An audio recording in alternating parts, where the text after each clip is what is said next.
Poverty. Poverty has always been an issue in our world. But really, what means poverty? Is just a lot of money? A lot of resources?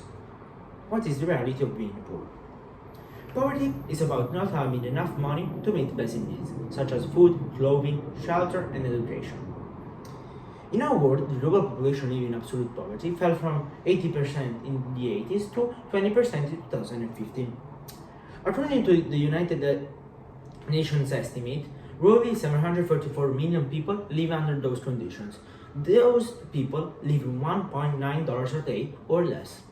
So, please take a moment and reflect and imagine the life of those people. I'm here to talk about my community project. The community project is an independent work that we develop in 8th grade. You need to choose a global issue, study it, and resolve it. I choose to devote my community project to poverty. Poverty is often a trap. It simply means poverty begets poverty. It is a concept that illustrated how poverty causes poverty and traps people in poverty unless there is an external intervention of people that can break the cycle.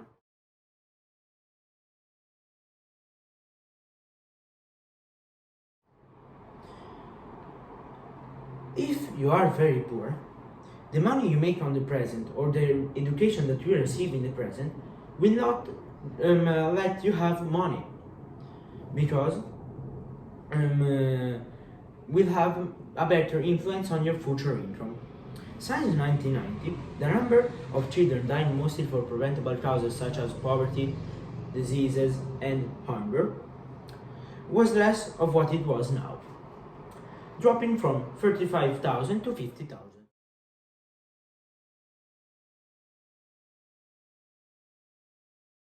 While progress continues, fragile continents and countries affected by conflict, poor governments, and natural disaster, maybe an example can be Sub-Saharan Africa, have seen an increase of people living in poverty.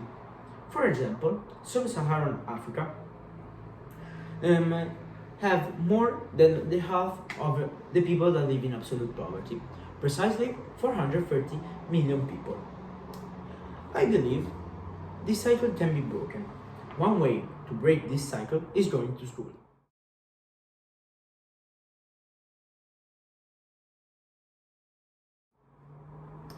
Current investment, like education, can have a great influence in your future income. In the 60s, the Perry Preschool Project conducted a research study seeking the answer to whether access to high quality education and that could have a positive impact on children and on the communities where they live. Researchers who track those children, say that this experience shaped their life. Compared to their peers who has the opportunity to go to school, to stay in the program, many graduated from high school, went to college and found a job.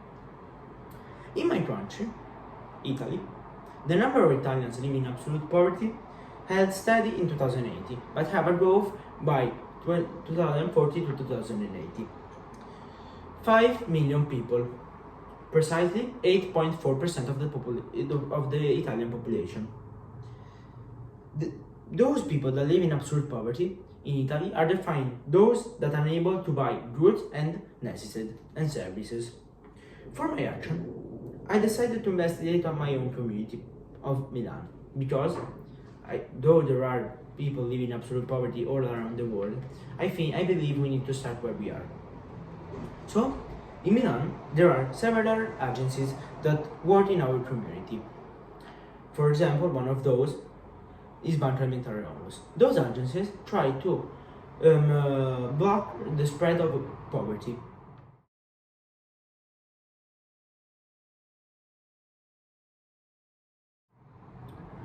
Banca Alimentare Onlus, for example, has been collecting the production surplus of the food supply chain by means of networks of 21 organizations spread all over Italy. Banca Alimentare Onlus spread the production food collected by those 21 organizations to 8,989 charitable organizations that all over the country that help the poor and the needy all over Italy. The Banco Alimentare Network collects foodstuff such as that can be still perfectly edible, that have lost their commercial value, but can become too rich for those that have too little. Those foodstuffs are saved from waste and redistributed to the poor. The main supplying sources of Banco Alimentare Network are food industry, organized large-scale retail trade, and collective catering services. Besides a relevant amount of food, products are guaranteed by the European Union within a specific program and helping the poor. We grow up in a community, go to school, play sports, but unless we are exposed to a problem directly, we close our eyes to the reality. I have learned that my own community has others living in poverty, something that surprised me. And now, because I have become more aware of this reality, I'm taking action. I created an Instagram page to inform people about the issues of poverty. Why? Because I wanted to meet young people where they are.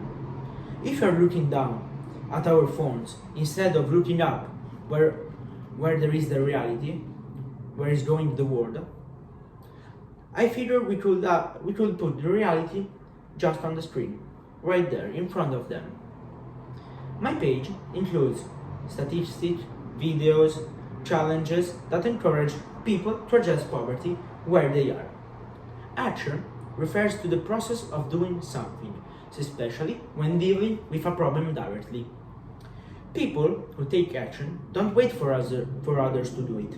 They find concrete ways to solve the problems. They don't sit around and wait. They don't talk about what they want to do it. They do it. I'm on a mission to address poverty in my community. And whenever you are, I hope you do that too.